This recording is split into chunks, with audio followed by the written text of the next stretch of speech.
gece yarı otağımda tənha bir sükut, sensizlik bir zincir, ruhumu sıxan bir bulut. Xatirələr vərəq tökülür önümə. Sən mənim ən təmiz duamsan hər günümdə. Sən mənim sol yanım, bitməyən hekayəm.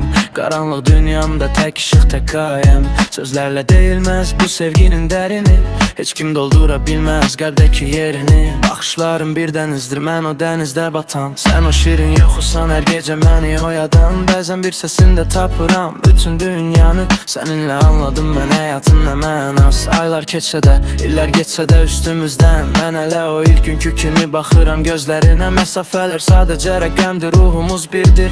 Bizim bu eşkimiz hər kəsə gizli bir sirdir. Həyat sərt, rüzgar təkəsə də üzümüzə, birlikdə baxacaq gələcəyin gözünə. Əlimi buraxma, çünki sənlə güclü oluram. Səni hər saniyə yenidən buluram. Nə taç taxt istəyirəm, nə şan, nə şöhrət. Sənin yanında olmaq mənim üçün ən böyük dövlət. Mən sənə məhkum, mən sənə könüllü əsir. Bu rap sənin adına yazılan ən gözəl əsər.